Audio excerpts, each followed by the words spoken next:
Motor വാഹന വകുപ്പിന്റെ പേരിൽ വ്യാജ ഓൺലൈൻ തട്ടിപ്പ്. നിരവധി പേർക്ക് പിഴ അടക്കണമെന്ന് കാട്ടി സന്ദേശം വന്നു. തട്ടിപ്പ് സംഘങ്ങൾ അയക്കുന്ന സന്ദേശത്തിൽ വീഴരുതെന്നും ഉടൻ ബന്ധപ്പെട്ട ഉദ്യോഗസ്ഥരെ അറിയിക്കണമെന്നും മോട്ടോർ വാഹന വകുപ്പിന്റെ അറിയിപ്പ്.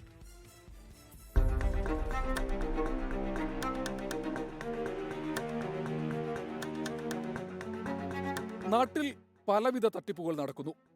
അതിനൊപ്പം മോട്ടോർ വാഹന വകുപ്പിനെയും കൂട്ടുപിടിച്ചിരിക്കുകയാണ് തട്ടിപ്പിന്. MVDയുടെ പേരിൽ ഓൺലൈൻ വഴി സന്ദേശം അയച്ച് വാഹന ഉടമകളിൽ നിന്ന് പണം തട്ടുന്നതാണ് പുതിയ രീതി. ട്രാഫിക് നിയമലംഘനം നടന്നതായി കാണിച്ച് MVDയുടെ പേരിൽ സന്ദേശം അയക്കും. അതിൽ കാണുന്ന ലിങ്ക് വഴി പണമടയ്ക്കാനും ആവശ്യപ്പെടും. ഇത്തരത്തിൽ തിരുവല്ല തെങ്ങേലി സ്വദേശി സുരേഷ് കുമാറിന് സന്ദേശം ലഭിച്ചു.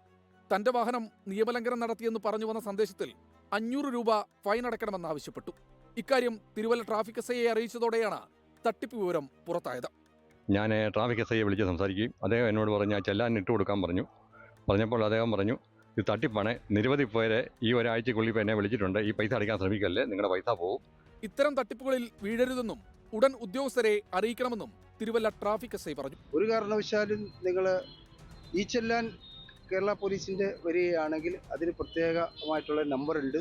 അത് നിങ്ങൾ ഒന്നിൽ ട്രാഫിക് യൂണിറ്റ് വന്ന് അടയ്ക്കുകയോ അല്ലെങ്കിൽ നിങ്ങൾ അക്ഷയ സെൻറ്റർ വഴികൾ മാത്രം അടയ്ക്കാവുള്ളൂ. MVDയുടെ പുതിയ സംവിധാനത്തെ മറയാക്കിയാണ് ഓൺലൈനിലൂടെ തട്ടിപ്പിനുള്ള ശ്രമം. ജില്ലയിൽ നിരവധി പേർക്ക് ഇത്തരത്തിൽ സന്ദേശം ലഭിച്ചിട്ടുണ്ട്. കഴിഞ്ഞ ഒരാഴ്ചക്കിടെ സന്ദേശം ലഭിച്ച 15-ലധികം പേർ ട്രാഫിക് പോലീസ് സ്റ്റേഷനിലെത്തി പരാതിപ്പെട്ടു. 24 പത്തനംതിട്ട. ലോകത്തെവിടെയായാലും ഏത് സമയത്തും 24 വാർത്തകളും ഓഗ്മെന്റഡ് റിയാലിറ്റി പാക്കേജുകളും എക്സ്പ്ലെയിനറുകളും വിശദമായി കാണാൻ ഞങ്ങളുടെ YouTube ചാനൽ നിങ്ങൾക്ക് സബ്സ്ക്രൈബ് ചെയ്യാം.